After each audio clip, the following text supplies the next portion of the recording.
अस्सलाम वालेकुम viewers, welcome to the learning hub. आज की वीडियो में मैं आपको कुछ साइकोलॉजी फैक्ट्स बताऊंगी ह्यूमन बिहेवियर के बारे में। और अगर आपको मेरी वीडियो पसंद आई तो मेरे चैनल को लाइक, सब्सक्राइब और शेयर ज़रूर करिएगा। अब हम आते हैं अपनी वीडियो की तरफ। साइकोलॉजी के मुताबिक हर बात को हाँ कहने वाले लोगों की इज्जत ना कहने वालों की निस्बत कम होती है। गुस्से, गम और दुख की कैफियत को छुपाने की बजाय इसका इजहार करने से दिमागी सुकून मैसर आता है। अच्छी तरह आराम करने वालों का चेहरा नींद से महरूम लोगों से ज़्यादा जवान और पुरकशिश नज़र आता है। हंसने मुस्कुराने वाले लोग खुश्क मिजाज लोगों की निस्बत ज़्यादा सेहतमंद होते हैं। जब आप अपनी खामियों को तस्लीम कर लेते हैं तो कोई भी उन्हें आपके खिलाफ इस्तेमाल नहीं कर सकता।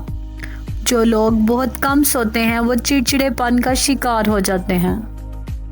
अगर आप उदास रहते हैं तो खुद को किसी काम में मसरूफ कर लें, आप पहले से ज़्यादा नॉर्मल हो जाएंगे। नाबीना अफराद आम लोगों के मुकाबले में ज़्यादा हसास होते हैं। ज़िंदगी में हमेशा दो लोगों से दूर रहें, एक मगरूर और दूसरा मसरूफ, क्योंकि जो मगरूर है वो आपको अपने मुफाद के लिए याद करेगा और जो मसरूफ है वो अपने मुताबिक आपसे बात करेगा। अगर कोई शख्स आपको कहे कि आप बदल गए हैं तो 95% चांसेस हैं कि आपने वो करना बंद कर दिया है जो वो चाहते हैं।